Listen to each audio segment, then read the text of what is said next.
My name is Bond. Jane Bond. No, it's not. No. Here I am, dressed as a Lazenby on Her Majesty's Secret Service. But I'm not the real Bond. I am Blofeld.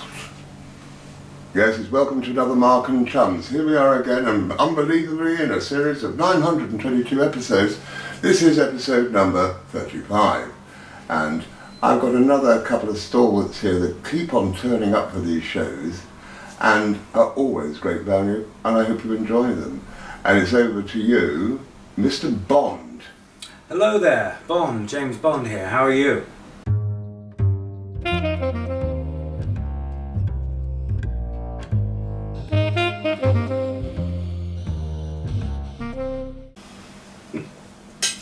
Vodka martini, shaken, not stirred.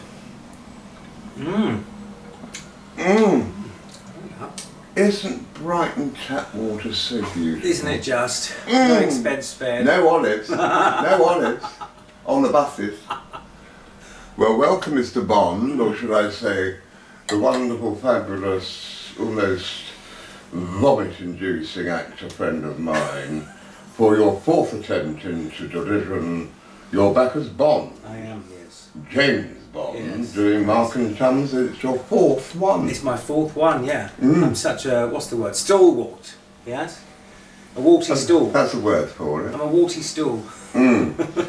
And we might have another guest occasionally popping yes. her Yes. legs in. Ooh. All 8 of them. Work that one out. Yeah. The other guest we have today is my dog, so if the camera shakes, that's him being a pain in the arse. Back to you. Of course. Right, Bond. Yes. What is your first memory of James Bond? It was The Spy Who Loved Me. My mum and dad took me to see it in 1977, and I was just hooked. And they bought me a corgi car, you know, the one that goes under the water, the Lotus? Lotus. And Lotus Esprit. Yeah, so I had a corgi. I wish I'd kept it. It's probably worth a fortune now. But If that's it my was in first. its box, Yeah. it would be worth it. That's my first memory of James Bond, and then of course they started showing them on the television. But that turned into a submarine, didn't it? Yes, it did. I mean, that's But- a Q branch for you. I hate to break everyone out the doodads things and all that, or whatever. The actual car they used going into the water was dragged in by a rope and was also dragged out by That's a right. rope. Ruined my illusions after all these years. Oh. Whatever Bond is, a lot of it is done on the cheap, love. Oh, of They're not course. they're not going to put a real one in, are Yeah, they? well, Can yeah. you imagine the salt all round your differential? Oh, steady. Oh. Yeah. Well, my first experience of Bond was, I think, if I remember, was Dr. No, because the series started in 1960 as a film franchise, but there have been previous Bonds that people don't know about, which were all, there was one radio adaptation, but the first Bond was Barry Nelson in an American soap thing. They were all called soaps in those days because that was the advertising people who were selling soap, obviously. And it was like an hour version of Casino Royale with Barry Nelson as Jimmy Bond and Peter Lorre as Latif. Okay. Of course, Peter Lorre was wonderful and went on to be a horror actor. Was actually Hungarian and couldn't speak a word of English when he first came to America.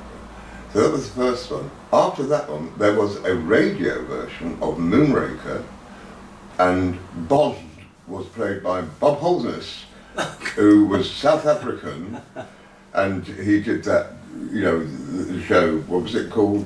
And he played Bond in that, in South Africa that was, because he obviously was from South Africa with a very British accent. And then of course, there was Dr. No. And that was the first one I saw in the most glorious Technicolor. Yeah. And widescreen as it was then. But the point being is, Dr. No was really done on the cheap because they didn't think it was going to work. Yeah. They asked lots of people to play Bond, and all the people who well, you know, they asked Cary Grant if he'd play Bond. They asked Burton, all those sort of people. That's David Niven. David Niven was asked to play it, and they all turned it down. Right. Patrick McGowan was asked to play it, but he didn't want to be involved with anything with gratuitous sex and violence. Okay. And they happened to see, because Sean Connery was in South Pacific, and he, you know, he'd been a dropping actor in other bits and lots of stage plays, and Broccoli and Thorsten saw him come to this audition and said, "That's Bond." And the reason was he walked like a panther. Mm. Yeah. I went to Jamaica, Ocho Rios, all that stuff. I've climbed those waterfalls. Wow. Ursula Andress wasn't with me at the time. I was but going to that's say, another story. looking for shells. Yeah, because she What are you looking for? Nothing, I'm just looking. And she was dubbed. Her Yes, she voice was dubbed, yeah. because she had her accent was all wrong. I did the dubbing. Did you? I think you did a brilliant job on that. I really, really do think it was a brilliant job. Thank you. And thank you for all that. Have you still got your conchas? Yes, I've still got them hidden away somewhere. I only get them out every now and then. Give them a polish. She'll have a maracas out in a minute. Disgusting. Yeah. So, of course, there was some from that. The gun barrel scene which started. Now I'll just reiterate what I just told you about the gun barrel logo shot that you didn't know about. I didn't know, yeah, that it wasn't Sean Connery doing the gun barrel title sequence. Was that because he didn't walk exactly the right way they wanted him to walk? It just wasn't available to do it. He just wasn't available. They just got so somebody else to do it. Model, right. And of course it's all in silhouette, so it doesn't really matter. Right, It did change when Roger Moore, because Roger did do it. Yes, with flares. Yeah. Yeah. Ta-dum, ta-dum. But of course that gun barrel sequence in later years, Daniel Craig, I know we're jumping ahead here, they didn't use it for a while. Which is Yeah, a it shame. was a shame. You know, why change such an iconic They brought it back. gimmick? Oh, of course they had to. You Popular know. I think a lot of the huge fans, and I think the majority of people on this planet love Bond. Oh, completely. I mean, one or two people thought, "Oh, I don't like Bond." And I said, "Have you ever actually watched one all the way through and see the camp and innuendo of it all?" There's so much in it. Yeah. There's so much in it. I mean, this is what I love. Yeah. So after Dr. No, there was not a break at all. It was so successful. Do you remember what the next one was? From Russia with Love. From Russia with Love. Yeah. Which has the most iconic fight on a train. On a train with Robert Shaw. Robert Shaw. And what was Robert Shaw also in? Jaws. Jaws. Yeah, He gets Quint. eaten by that rubber shark. He gets by the Poor rubber son. shark. And he didn't get on with Dreyfus in Jaws. Did he get on with Sean? Yeah. Right. I think they liked a couple of vodka Oh, martinis. yeah, don't we all? Northern Shire. Speaking of which... Would you go and mix us a shaken not stirred, please? Shaken, not stirred. That's what they do. It looks quite rude, doesn't it? No, would you? What are your other memories from Russia with Love? Oh, I mean, the train sequence, I just found it so exciting. And of course, From Russia with Love was the first one that had somebody, certainly famous for the time, doing the singing for the opening titles. It was Matt Monro. I listened to all the Bond themes yesterday, that's one of my favourites. I remember the cat fight with the travellers, the villagers. The gypsies. So there's all the gypsy fighting going on. There's what's her name, Anya with a pointed shoe, because in the book Lottie Lenya, in the book James Bond gets killed off because he gets poisoned by the poisoned shoe, but obviously then they realise, oh, he's quite popular, so we'll bring him back. Yeah, well, that character, Lottie Lenya, of course, Lottie Lenya was an opera singer. Yeah. And yes, she became one of the most iconic female villains in Bond. Loved her. And unbeknownst at the time to a lot of the audience out there, she was a raving dyke. I don't believe it. She was full of the lesson. That, yeah. And she had ideas on Tatiana, which was played by... Yes, she did, yeah, in the film. It's obviously Chalenta. done a different way. Nowadays, of course, it would probably be done a lot more, obviously, but back then it was a bit more they had the tits out. subtle. But there's the beautiful locations, the beautiful girls. Yeah, From Russia with Love, I think you could see this format is beginning to find its way. It's interesting you say about the McMahon singing the theme. Of course, it's not in the title sequence. The song is not in the title. No, it's not. It's an instrumental. A beautiful orchestration using a Hammond organ. Yeah. Don't often hear it. You can only ever hear that one on the film. Yeah.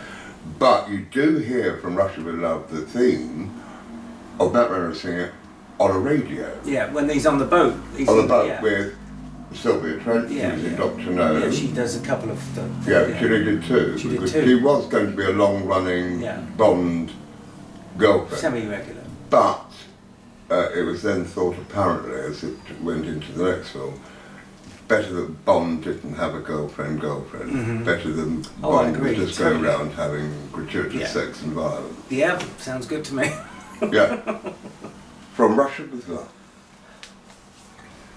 Goldfinger. La da da da da. He's the man with a Midas touch, a spider's touch. Is my singing that bad? If Shirley Bassey was dead, she would be spinning in her grave. She would spin. Monster Musical Theatre, don't make me laugh. Yeah, Goldfinger. Goldfinger. Which became at the time the most, although From Russia with Love was the more close to the original Goldfinger. Because all of these ones are really not much to do with the books at all. No, they really extrapolated. There's only one that's really close. He wrote a lot of it, and did it. Roald Dahl did one as well. Goldfinger. Now that was camp. Yes. Yeah. Here we are. Yeah, and Goldfinger kind of established, I think, the big set pieces. You know, we had Fort Knox at the end, and I think Goldfinger. I think also we had Q. I think Q was played by a different actor in the first one. Desmond Llewellyn started doing it in From Russia with Love, but certainly by Goldfinger. Yeah. There were several of these iconic James Bond tropes established, and James. The wonderful Desmond Llewellyn who played Q, and of course, you know, lived down the road from us here in Brighton. Yes, he did. And unfortunately died in a terrible car accident and didn't survive. Yeah. God rest his soul. And Goldfinger, I love it. I mean, all Maurice Binder titles on it, who designed most of the titles, apart from Goldfinger. Okay. He didn't do that one. All right. He's got no my stuff. He does, doesn't he? Yeah, but Goldfinger. The lady in the title sequence of Goldfinger, because they do a superimposition of bits from Dr. No and From Russia with Love. And the Golden Girl in that title, guess who played that part? Right. With a ruddy, great big, that's her. Right. Okay. And she was quite magnificent in the bosom. Yes. In both films. Yes. It's a good thing she wasn't actually all gold in Carry On Girls. I can't remember her name. Yeah. It comes to me at the moment, but but that's just another piece of trivia for you. That's all. You heard it first. What for you apart from, you know, Fort Knox was not in Fort Knox, it was on the back lot of Pinewood Studios, but looked exactly the same as what they thought Fort Knox would look like. And what was the problem with the internal set of Fort Knox when you see all the gold? So, you know, it was all bricks painted gold or shiny, whatever. Yeah. There is no way the building would have been able to take that weight, and you cannot stack gold because it was. Wasn't it? So artistic license. Yeah. Well, it's Bond, it's fantasy. Yeah, of course it is. Yeah. What's the other iconic scene from Goldfinger? Well, obviously there's the girl painted gold, but there's also James Bond staked out and ready to have everything sawn in half. You know, do you expect me to talk? No, Mr. Bond, I expect you to die. Yeah. Oh, there's another one. Kurt Frobe. Yeah, Kurt Frobe, Yeah. And he was dubbed as well. Goodness me. Everyone's being. Am I going to be dubbed? Who's going to dub me? Can you get someone to dub Stuart's voice? Stuart. You do it, Steve. You dub his voice. Yeah. My other guest today. Yes. Yeah. That right up the clums, wasn't it? Oh yes. Yes, it was. But he did look rather good strapped to that table. Yeah. He said. Did you agree, lad? Good boy. Yeah, he looks absolutely stunning in that film, Sean Connery. I think Sean Connery all the way through up to Up to You Twice, yes, was the most good looking man. Oh, he and was of beautiful. course age did come, because by halfway through Goldfinger he had no hair, because he was Yeah. going bald, Mhm. Mr. Bond. Oh yeah. Oh yeah. You Where get was the my pledge club. hairpiece? You get the Pledge Club. I didn't get the hairpiece like Sean did. It's a bigger budget. Yeah. You should left your hat on, you silly cow. Should have done, shouldn't I? Never mind. Yeah. The world knows now that Mr. Bond is bald. Mr. Bald. There we go. Moving on.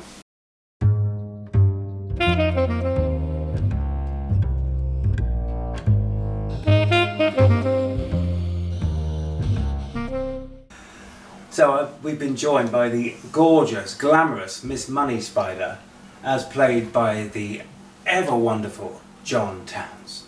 Nice to see you. And you. Let's have another clink, darling. Gorgeous. The ultimate Bond girl. Here we are. Miss Money Spider. Miss Money Spider. Now, shaken and not stirred, eh? Yeah. Nice. Very So, by this point, of course, the James Bond films were on a roll. They've been doing one every year because they were very popular. And the next one is Thunderball. Now, I have to say, Thunderball is one of my least favourites, because I remember when I watched it when I was a kid, and a lot of it is set underwater. So, of course, I found it very difficult to work out who were the villains, who were the good guys, and I just couldn't get on with it. I think he got the point. But I think I've kind of warmed to it over the years, and they did do a remake of it years later, but we'll come to that. No, We can come to that now. Yeah. What In was the remake called? 1983, Never Say Never Again. It was Sean, because Roger was doing his penultimate Bond, which was, of course, Octopussy. But I'm jumping ahead. Yeah, Thunderball.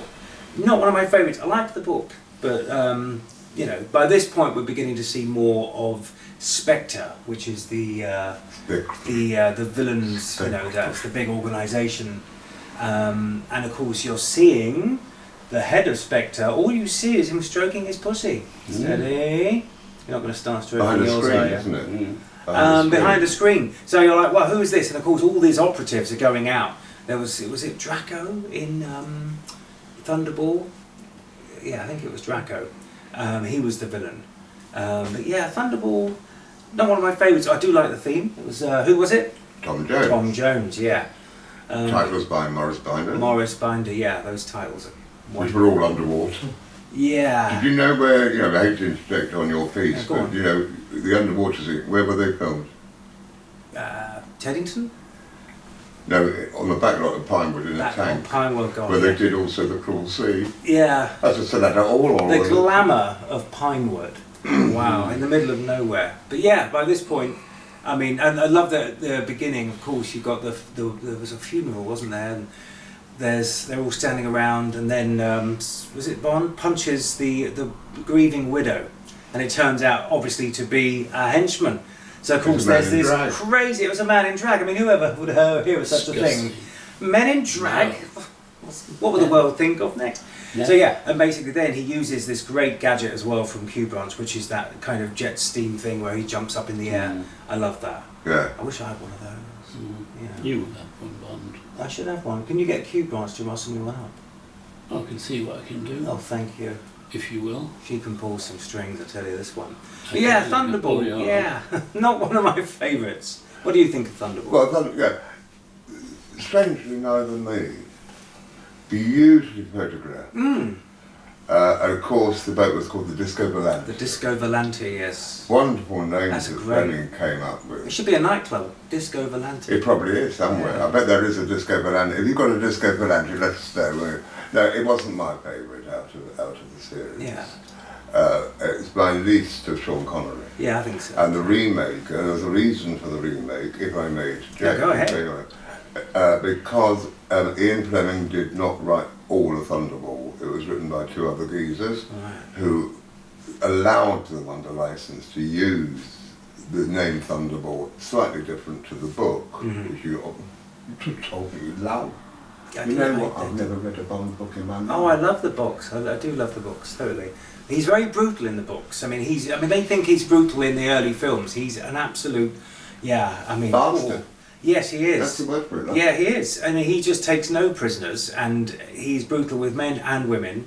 And but he's got this power, and it's like that's who he is.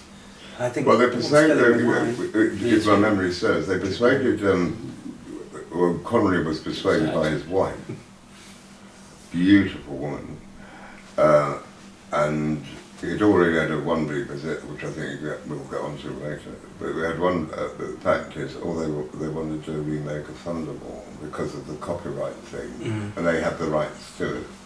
Couldn't think of a title for it. They couldn't call it Thunderball. The title came from his wife, being Never Say Never Again. Yeah, it's a great title. And unfortunately it didn't do very well at the box office, No. but it wasn't, people's eyes, But I like it. I didn't like it. I prefer it to Thunderball. Oh yeah, it's got its plus points. Yeah. The only thing that's missing is the theme for me. Yeah, You've got it to hasn't have, got all those. It hasn't got all. But it's got things. Pamela Salem as Yeah. Moneypenny, and of course she was great. Pamela Salem. Yeah. Beautiful. Wasn't she? Yeah. Money Spider. You look gorgeous in that one, love. Anything you say, Bond. You look absolutely stunning. I would. There we go. Do you want some more tap water? This is the finest vodka martini. Yeah, So, yeah, Thunderball- it wasn't for me. No, that's the thing, and I've tried to like it over the years. I did a big rewatch of all the films, and I just, yeah. I mean, every time I watch it, I'm like, okay, it leaves me cold. So the next one, his fifth one, is You Only Live Twice. Love this one. This is, I think, pretty much how the Bond films continue to go, with massive set piece at the end. You've got the huge underground base and you finally get to see Blofeld, Ernst Stavro Blofeld. Yeah, now there he is, the new iteration. Yeah, but this one was played by Donald Pleasance. Who And was he- my friend Peggy Cartwright's next door neighbour and godfather to her son. Wow, small world. Jeez. But he had this great makeup on, he had this really great scar. It was exactly how I imagined Blofeld to look. And there's this underground base, and Sean, they went to Japan, didn't they? So, The Japanese army. and this gorgeous, I mean, this is what I love about the Bond films, they just take you all over the world from your very own living room. It's like a travelogue, isn't It's it? brilliant. You say, oh, I wish I Yeah. could go. Some of it is, they say where it is. Some of it's not where it Pinewood, is. yeah, but I can imagine in the 60s, a lot of people weren't travelling abroad, so you've got this extra glamour of just seeing all these beautiful locations on screen. It must have been very nice to see all that. But yeah, You Only Live Twice, I think, was going to be his last one, and he was probably knackered by this point, but Well, there's a lot of footage of him being in Japan doing You Only Live Twice, and Cubby Buckley and Harry Saltzman were having fights with the paparazzi because it had become so big, yeah. And because all the producers they weren't terribly nice people. They were almost like the In fact, mafia, weren't they they? were bastards. Yeah. And certainly, to Sean Connery, but Sean, went on with it. Yeah. And at least they turned around, the archive material and said, this man is here to do a job of work, and all that, And I think that was just the cherry on the top of the cake for Sean. He just said, I've had enough He's of had this. enough of that, yeah, that's the thing. If you can do the job like that, but not have the massive fame that it brings, Well, but it's impossible. The paparazzi. Yeah, it's impossible not to. I mean, it had become huge by then, That's it. and obviously Sean was a very strong character to see, and people were interested to see him. But Very strong. yeah, but I love the fact also. I mean, I'm not sure how this would work now, but of course they made him look quite Oriental in that film, and Which he didn't got. really work. No, but they put and he got married as well, didn't he? Kind well, of. to Aki, what's a beautiful And then looking she woman. got poisoned. Of course, that was just perfect timing, wasn't it? He rolled over, and she lay there, and it's like she got the poison. Down a bit of string. Yeah, down a bit of string. Yeah. So yeah, there's all these great, moments in Bond where you're like, oh, that was lucky, wasn't it, Bond? It's a good thing he sleeps on his other side, isn't it? Generally. You're supposed to sleep when you left because, we won't go into that. Oh, yes. And I think, a bit of trivia for you. Go on. Shall I give you another bit of my Bond trivia? Go on. The set for the inside the volcano was so big they were able to use a real although it wasn't running, it was a real helicopter that came in. Yeah, it was huge, wasn't it? It was at the time the biggest set for any sort of film. Oh, it's amazing. Yeah. You look at some of the old sets and old films, they were massive. This huge. for Bond was huge, and it was all at Pinewood. So at Pinewood, because there's the 007 set stage, isn't there? But I wonder when they kind of started doing that, because obviously they would have been That was much later. The 007 stage, Yeah. which is just off Goldfinger Avenue, is Very good. was built much later. Mm-hmm. But no, that was a huge set. Yeah. Oh, it's Marvellous. incredible. And the music? Oh, that was Nancy Sinatra. Who was going to do it originally? Originally offered to Shirley Bassey. Yeah. Now of course she did do 2 more, but we'll come to that. We'll get to that. Yeah. And Morris Binder again on Yeah. titles. Those titles are brilliant, I love them. Extraordinary. Yeah. You There's know. so much in the Bond world that I love that became so iconic that, you know, you wanted to see each of these things in the films.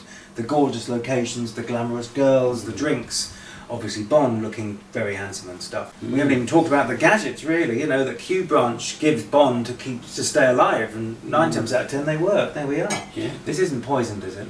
No, I don't think. I hope not. Let's hope not. You never know, there might be a villain somewhere around.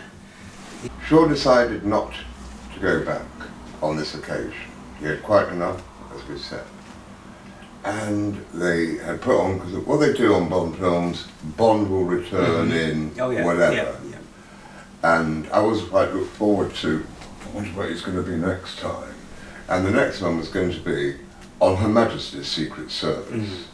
And for me, is the best Bond of its era. Oh yeah. Because it was so close to the original book. Yes, it was. Yeah, definitely. You know, Yeah. I had a friend in it, one of my clients, Terence Mountain, at the start sequence, having a fight with Bond. He's one of the guys On the beach. On the beach. Yeah. But the fact was, where can you replace Sean Connery? And again, they asked so many people. Yeah. And what did they end up with then, Stuart? So he was Australian. Yes, darling, he was. Wow, he was Australian. And a model. He hadn't done much acting. He'd modelled, I think, for he a hadn't Fry's done any chocolate acting. advert. Yeah. But he. I mean, I think, and as I say, I agree that I think on Her Majesty's Secret Service, Bit out Bond. bit of a tongue twister, is Yeah. one of my favourites, if not the favourite film. Not only because it's faithful to the book, so it's just got all that good stuff, but I think also George Lazenby, I think he was brilliant. And by this point, I think Sean, all the quips had come in, all the humorous lines and stuff, but George Lazenby, I just think really looked the part. He was like, I think he wasn't. He was quite pretty, but not as pretty as Sean. I don't know. I just found him. I agree. I thought he just looked the epitome of. Sean was like a pretty handsome. Yeah. Where Lazenby was a hunk. Lazenby was definitely a hunk. And he was built like a brick shithouse. Yes, he was. And he was in a kilt for a lot of the film. Yeah, Which was also absolutely. I'll tell you that. Yeah. And the fact is, that's another one. Lazenby was cast because of the way he walked. But he couldn't act at all. No. And all the voice he does, because he then becomes Hilary Bray. Yeah, George Baker. Yeah. George Baker, Yeah. who's done several programmes I'm not going to mention today, and other, played Tiberius in I, Claudius, of course, wonderful actor, and then another show, that one, played Sir Hilary Bray, but then dubbed him when Bond, who had a slight Australian look to, Lazenby used his own voice, but so you could actually, and it didn't, to me, didn't fit, because I thought, well, it's George Baker, isn't it? Yeah, this never happened to the other fellow. Yeah. Titles by Morris Binder. Yeah, brilliant And titles. music was what's his name? And the titles have clips from the previous 5 Bond films, but of course there's no Sean in them. Yeah. No Sean, because that wouldn't have worked. That wouldn't have looked good. Beautifully done. Yeah. The clock going Just back. to remind people that you're still watching Bond. This is a new Bond, but it's the same thing. So that was very clever. A clever device. Yes, it was. And also, there's that quip on the beach at the beginning when she runs off. Diana Rigg, we'll get onto her in a minute. She runs off in the car, and he looks to camera. This never happened to the other fellow. It's like, we know I'm not Sean, but obviously it's still Bond. You've just seen the titles, or you're just about to see the titles. Well, So you do they're- see him in close up very quick because he's smoking a cigarette. Yeah, and when it's he's just driving his car. wonderfully done, I think, and Yeah. it really works. And then, as I say, in this one, he gets married. He absolutely gets married. Well, it Crazy. doesn't last long, No. You're sadly. crazy. Hey, bye. Diana Rigg, who of course, Who, if I had been homosexual irretrievably, I would have married Diana Rigg yep, of the Avengers and many Beautiful. other things. She'd just come from the Avengers. Fantastic, Yeah. wonderful, Yeah. and a Shakespearean actress Yeah. too. it's interesting because Diana Rigg had just come from the Avengers to do a Bond, and of course, a few years previously, Honor Blackman had just come from the Avengers to do Goldfinger. So there we are. You know, that seems to be the way you It's go like from a pet, Avengers to you move up one You move more up the step. scale, yeah, You know? and they never look back. Yeah, absolutely. There's all these stories about Diana Rigg didn't get on, which that's a load of rubbish. Yeah, you know. I think All this it's is about I used to be Montmarinier and all that stuff. So we had to kiss and it's absolute cock. Yeah. No, they actually got on very well, and she actually apparently helped him a lot with technique. Yeah. Because he wasn't. He was lacking wasn't- technique. You know, he didn't have any. But he acting looked the technique. part, but he lacked God, did he technique. look Yeah. the part? I think, yeah, the film to me, I can watch it and I enjoy it all the time. I mean, it's kind of like a Christmas film as well because a lot of it is set at Christmas, isn't Yeah. it? In the snowy Alps. You've got the return of Blofeld, this time played by Who Telly Loves You Savalas. Baby? Telly Savalas, yeah, Kojak. Beautifully. Yeah, and that's the thing, he plays him, obviously he's more of a kind of hulking brute in that one, but he was great in that. Can I tell you the reason why? Go on. Bond trivia. They had to have Blofeld as a much more robust actor to play him because Donald Pleasance, wonderful actor, is very slight Very slight, and yes. frail Frail. looking at. Yeah. But in this particular film, Blofeld has to ski, jump over Yes. things and all that, which I'm sure Telly Savalas didn't do an awful lot of, Yeah. but he still had to be a bit more robust. Yeah. And I think he played the part superbly. Oh, he was brilliant, and his right-hand henchwoman, she reminded me a bit of Rosa Clark Claire. in From Russia with Love. From Russia with Love. They'll come to There was you. a real hard edge to her. Mm. You know, they had all these lovely ladies being hypnotised to go out and do evil things. And quite a group of people. Beautiful ladies. Still with us. One of which was Joanna Lumley. Now Danger. Now Dame Joanna Lumley. And of course, Yeah. she was a Bond girl. Yeah. And she did it the other way around. She started out as a Bond girl and then she became an Avenger girl in the 70s. Yeah, of course, Yeah. with the new Avenger.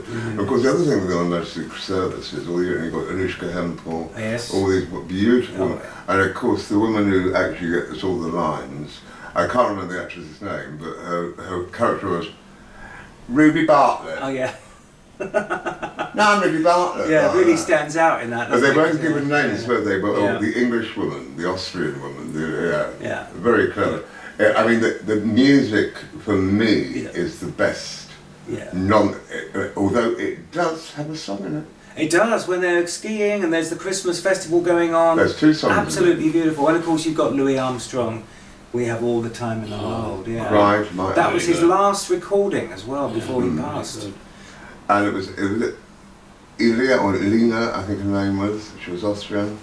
And do you know it's Christmas? It wasn't called that. Santa Claus. Dun, dun, Yeah, dun, it was dun, lovely, dun, lovely, yeah, beautiful. La, la, la, la. Yeah. Some great skiing in that as well. I Which love it. we actually did, would you believe, on the Morecambe and Wise show. Wow. I can't remember her name. It's Elia, something like that. A beautiful looking woman, too. You know, I mean, all these women are so beautiful. But of course, talking of beautiful women, it doesn't end well, does it? Because Bond marries Tracy. What did you say? What did you say at Bond's wedding? Money Spider. Oh, Lots. You cried Quite a lots, lot. didn't you? Because of Yeah. course you were saying totally Oh, goodbye losing. to 007, weren't you? Losing or seven forgotten. Yeah. It's never been so. Well, it wouldn't be. They won't last long though, because No, it then wouldn't- well, it wouldn't unfortunately it lasts all of what, half an hour if that, because they stop. I think they're going to take all the stuff off the back of the car, the wedding stuff.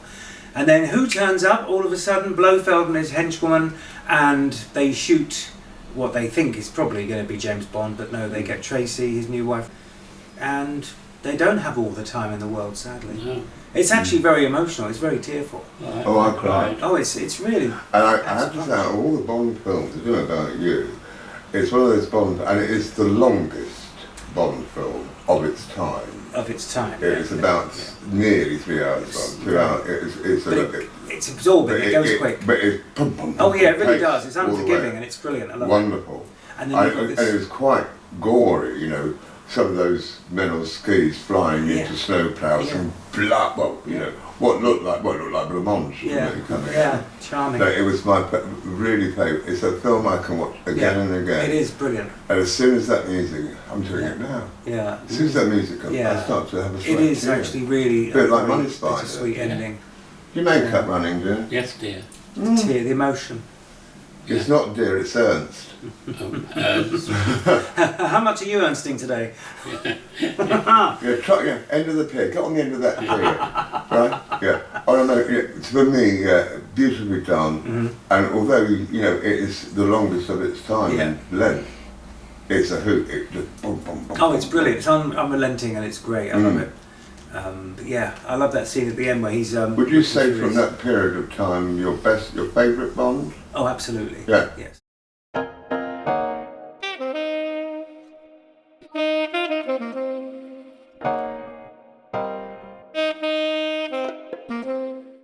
And welcome back. Right. Something rather major occurred after George Lazenby, who was actually down, would you believe, to do 3 films, but he got a little bit high above his station, grew a beard at the premiere of On Her Majesty's Secret Service, and didn't look anything like he did as Bond, and that really got up the nose of Eon Productions, Saltzman and Broccoli. And so they said, no, we're not having him back. Yeah, it's a shame. It would have been interesting. It would have been. I'd love to have seen at least one more. Then they come to the dilemma. Who can we get to play James Bond? Yes. We said never say never again, the remake of Thunderball. Yes. But then, of course, there was only one person. It's like, yep, we've exhausted all the other actors. Who's available? Who would want to do it? But who would want a lot more money to do it? Which, of course, he was paid, I think, a record fee to come back. Sean. Yeah. Sean Connery. Sean Connery came back. Although he was paid £1 million to do it, he never took the salary. He went to the Scottish interest he has for charities. Oh, that's Well done, Sean. Well, he didn't actually need, he didn't have, you know, I mean, he wasn't down the casino, darling, always, you know, spending his money. But no, Diamonds Are Forever. Now I'm going to show off here. As always. Because Diamonds Are Forever, I was very lucky in my youth. It was made in '71. Sean comes back beautifully. It is the most outrageously camp. Oh, yes. You know. Yeah. Absolutely, very. My client Terence Mount is in pre-title sequence. You know. Oh, yeah. That one. Yeah. And it has the wonderful change in its title sequence by Morris Binder, sung by? Shirley Bassey. They bring back Shirley for her second song. And we should. Yeah. Yeah. She was brilliant. Diamonds Did you like Are Forever. Diamonds Are Forever? I love Diamonds Are Forever and the other one which I've spoofed on myself. Well, that means you've forgotten it, dear. It's Fish Finger. That's- And it's all for... I really for don't the know where that's lesbians. going to. It's for the lesbians. Oh, is it? Yeah. Can you imagine a lesbian Bond? Now, do you know, of Right. course, as well, at the beginning, this Bond film has, I think, a very rare sight, a gay couple. It's got a gay couple. There were 2 henchmen in it, Mr. Wint and Mr. Kidd, are a couple. Because at the beginning of the film, there's the guy that gets poisoned, the dentist or whatever. He gets bitten by the bug, and then they go off, they start holding hands. It's like, that's for 1971. Whoa, what's going on there? Yeah. Scorpion down the back. Scorpion down the back, yeah. One and Never can as tip. tip. Very good. Oh, and of course you've got Charles Gray in drag walking through. Oh, I love Charles. Oh, Yeah, I'm out Charles in drag Gray, again. What's that all who about? had done so many other films previous Yeah. and had revoiced the actor that was Hawkins, who had throat cancer, revoiced in the Theatre of Blood, and all that. Wonderful voice. But came to prominence, although he had already been in Bond, Charles Gray, He was in Sean's fifth one, Stabbed. Through the Venetian screens. Yeah, the paper screens. Yes, that's it. Yes. And he had a false leg, and Bond hits him with that. He said, "Oh, thank you very much for getting the right one." He came back with blow absolutely camp as tits. I loved it. The thing is, though, one thing I would say, if I was watching the Bond films back then, and you've just seen in the previous one, James Bond's wife getting shot, there's no mention of her in this one. There's no mention. Yeah, because it's canon, I suppose, the way they were made, and of course they're all made out of writing. Yeah, true. When they were written. Yeah. Because some of them were short stories; they weren't all novels. But the fact is, on Diamonds Are Forever, which was wonderful, with the wonderful Jilson John as Tiffany Case.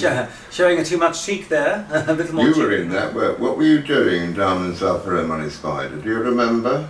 Your papers are in order. Of Mr. course, she's Frank. working behind the checkpoint. Mr. Frank. The checkpoint. Oh, Mr. Frank. Now, you remember wearing that frock? Well, no, it's a long time ago.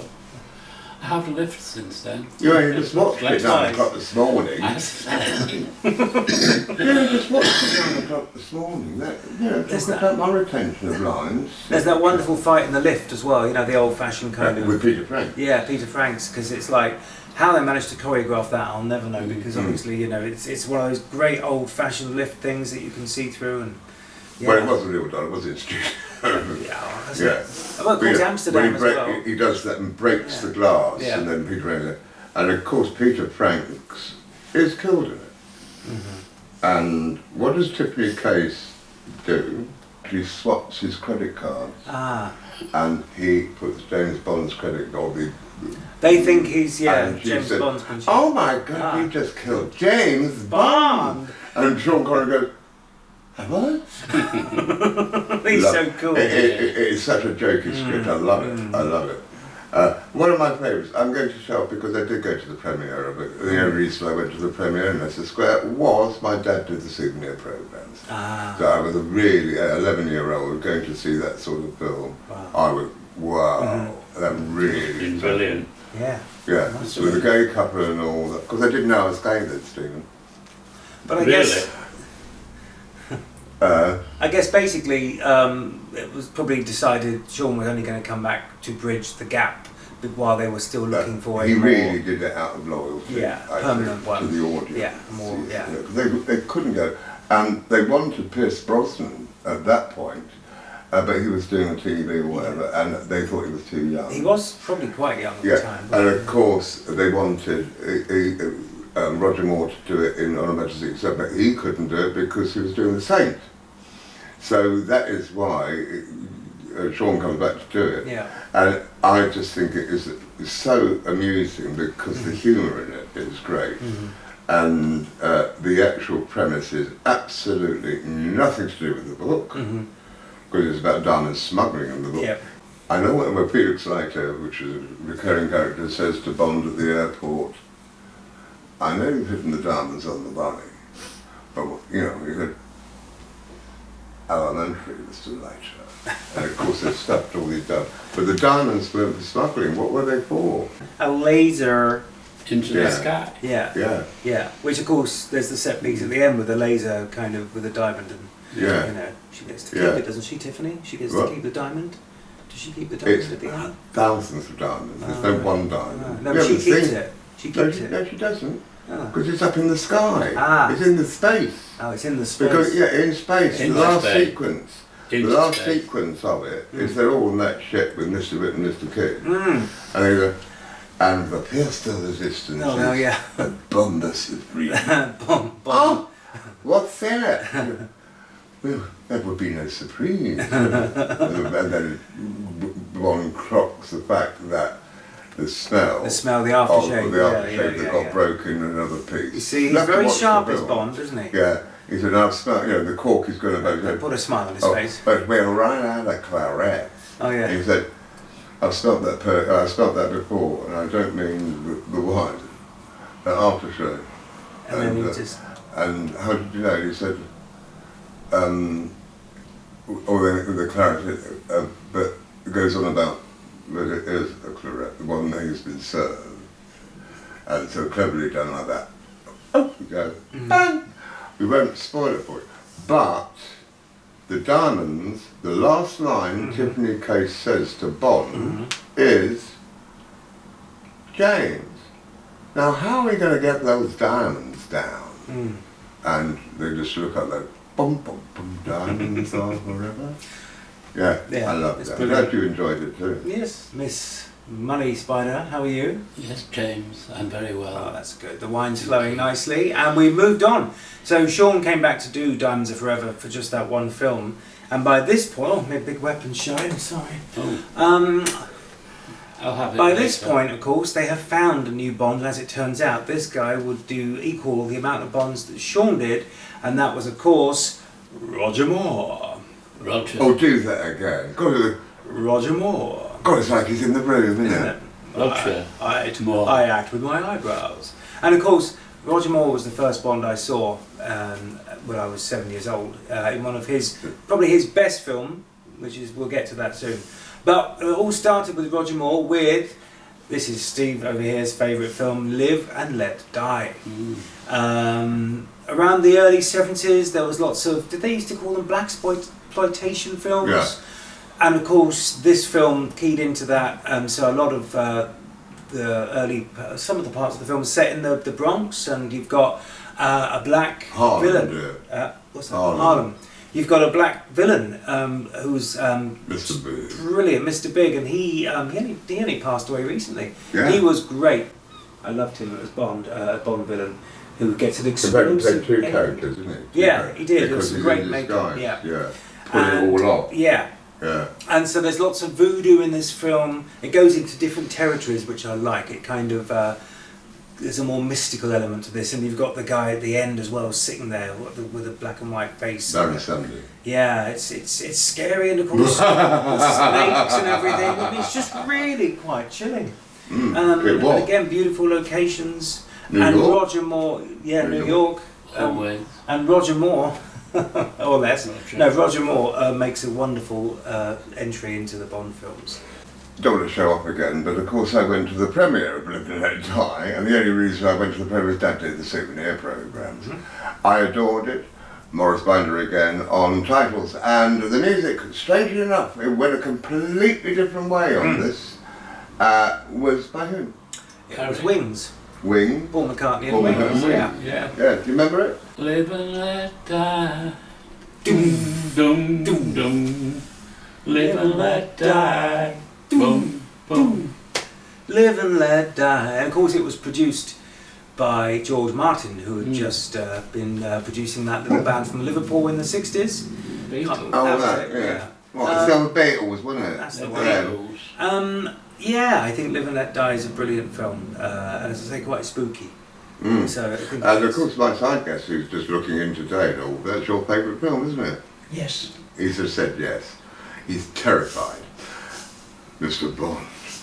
No, I loved it. It was another camp, quite violent, beautifully shot, again, this time in Barbados. Ah yes, Barbados.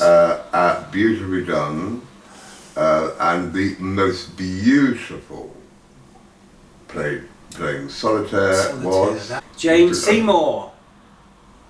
The Jane came from the director. Jane Seymour. You've seen that one then, dear, haven't you? Have you seen any of them? Seymour. Yeah.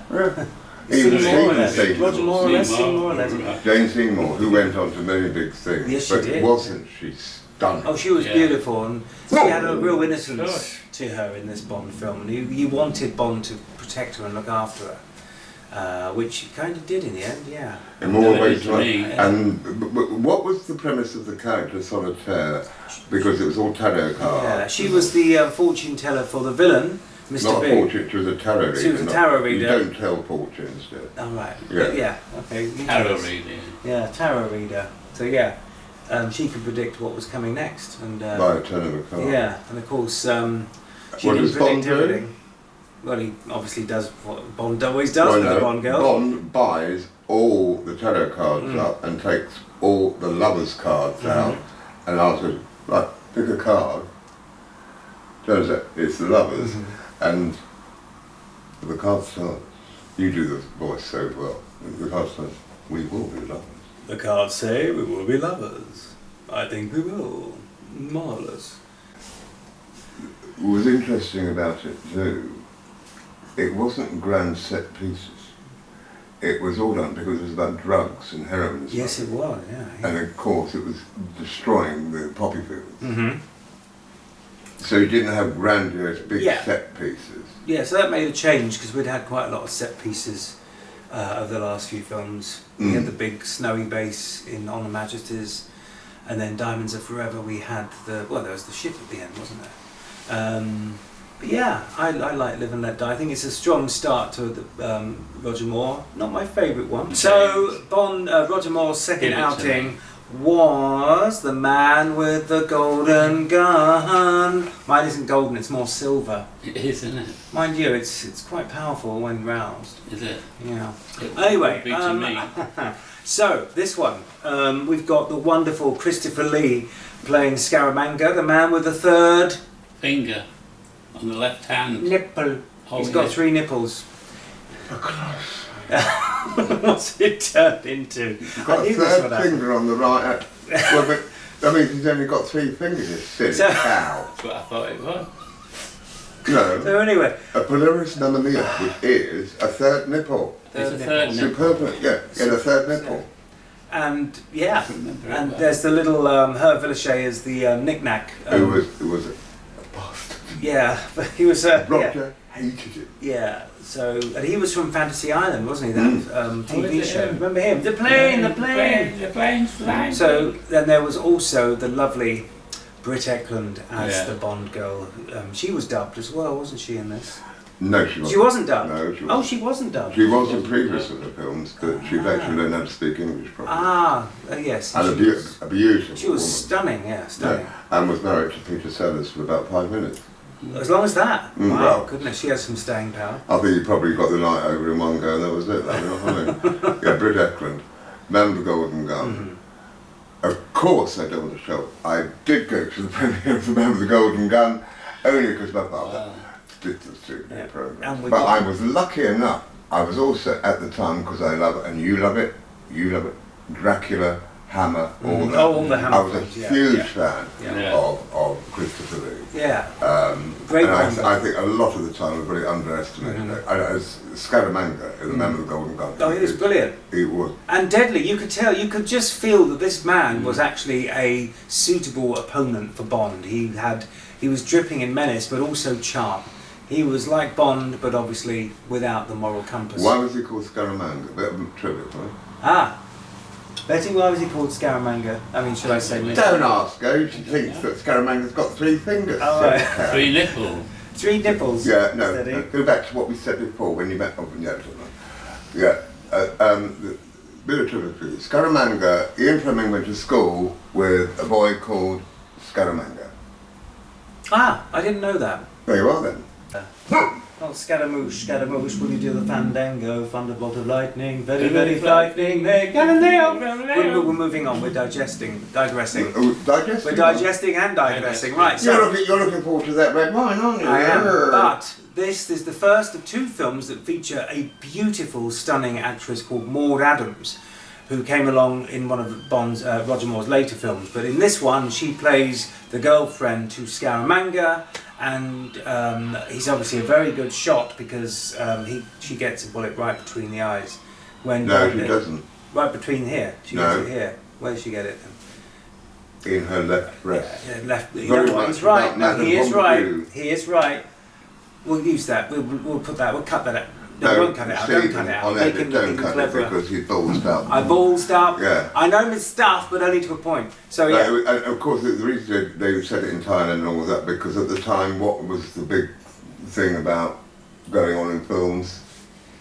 Kung Fu. Kung Fu. Kung Fu. And that was so big with Bruce Lee and all that. Yep. They had to, and that's what Bond did. They took a trend that was going and said, well, we'll run with Trend, it. yep. Very clever marketing. Very Oh, clever. exceedingly clever. Unfortunately, more Bond trivia for you. Okay. It was the least box office Mm. any Bond has made. He has a powerful weapon. He charges 1,000,000 eyes shot. Oh, do shut up, you tart. Where was it? So, why was it? Yeah, box office failure. It was. For its time, I loved it. The music. What is it? And sung by Lulu. Lulu, Yeah. who really belted it. She out. belted it out. It's a belter. It's I love brilliant. that. Yeah. You know, it's funny when you look at some of these Bond themes and you think, oh, if Shirley Bassey had done it, it wouldn't have worked. Exactly. But again, they follow the zeitgeist with who's popular.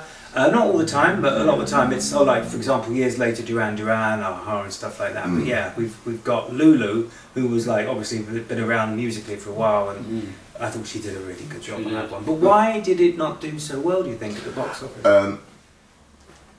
That is an anathema to me. I do not know, because I thought it was a pretty jolly thing.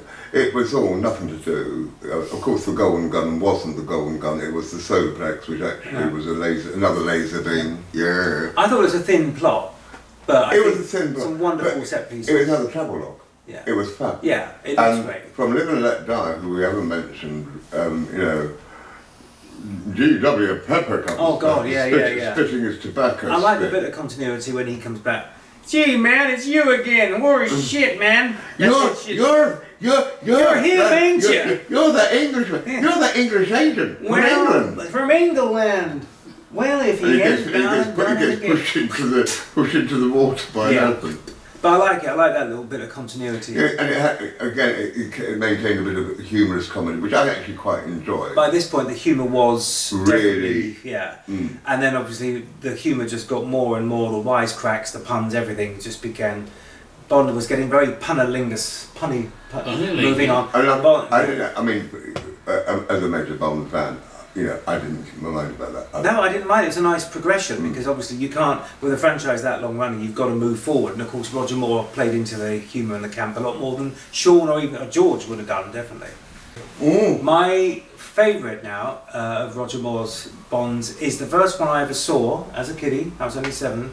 Is The Spy Who Loved Me. I mean, this one I think is just brilliant. I love it. I love the villain. I love the henchman. We spoke about Richard Keel playing Jaws, who comes back in the next one as well. The location work in the Sahara Desert with the pyramids, and you've got Egypt, and you've got Nadim Sawala. You've got I think it was one of the last ones with Bernard Lee as M. I think this is his penultimate one. I think in that it's either that one or that I think it could be the where next one. Moneypenny, don't you? Money Spider, Yeah. actually does say to him, M's on leave, and the reason why he wasn't ill was Bernard Lee had died, who played a fabulous M. Yeah. I mean, and total abject disdain for Bond. Oh, completely. But this is the relationship that certainly the Bernard Lee M had with Bond. It was like kind of long suffering, just almost contempt. But at the same time, he knew he could get the job done. There's an earlier scene in one of the other films. He resigns in a Majesty's Secret Service, Yes. and actually said, what would Bond says to Moneypenny? What would I do without you, Moneypenny? Yeah. Goes out, and then the thing comes up. And M comes on the intercom and says, "What would I do without you, Miss Moneypenny?" Oh yeah, exactly. That's a nice touch. Because in essence, My favourite Bond of Roger Moore, and also my favourite Bond theme of all time, sung by Carly Simon, written by Carol Bayer Sager. Yeah. It's just brilliant. titles by Morris Binder. Yeah. Of course, loved it. And Tell us about the iconic opening sequence. let me see, The Spy Who Loved Me. Oh yeah, of course. There's a ski chase, and Bond goes off the edge of a cliff. Is it a chase? He's on He skis. comes out of the room, doesn't he? He's been summoned back. Oh yeah, so he has a fight with another agent on the other side. So there's Hence the Spy Who Loved Me. yeah, and basically then he kills him.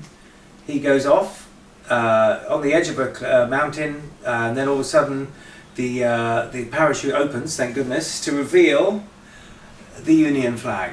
How about that for props? Yeah. Please, You see, we really think about this. And then nobody does it better. And of course, then you've got the cup like this, and then the theme tune kicks in.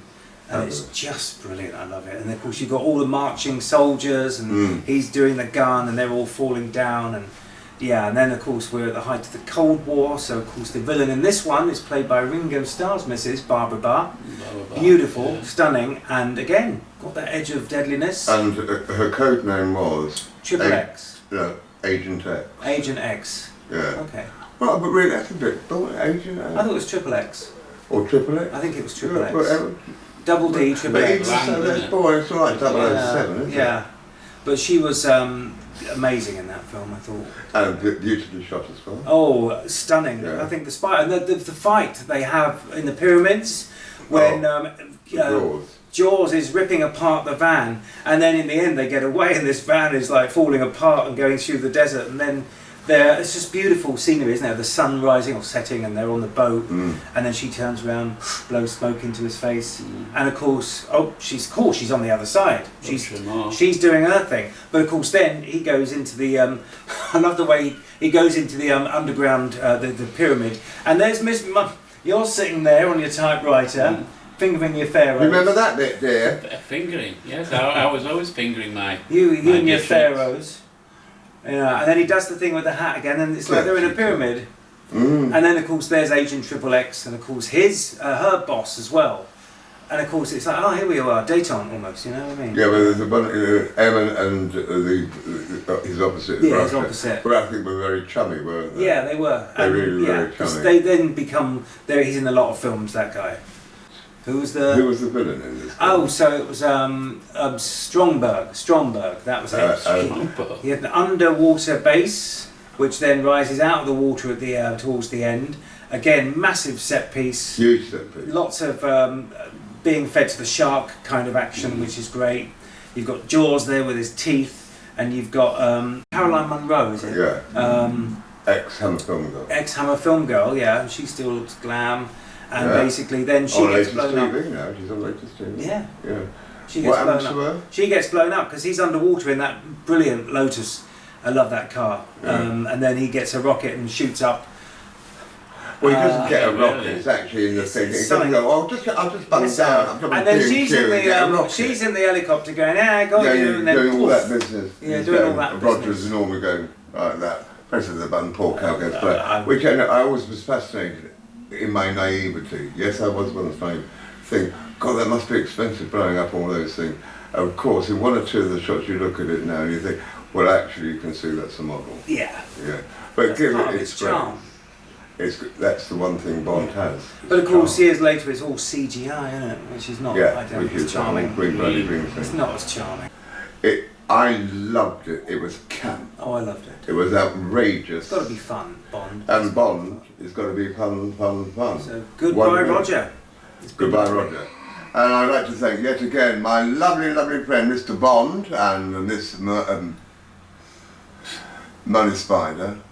A.K. Betty Swallows, also my dearest and longest friend, John Townend. Of course, Stuart as Bond, me as me. Dotting Vision, my guest. Have you enjoyed yourself? Yes. You just think, yes. Terrified now. Also my wonderful, wonderful director, Stephen. And now, I'm not going to be shaken and not stirred, because now I'm going to have a vino tinto. Do you want a vino tinto? I'd love one. Thank you. Definitely. See you next time.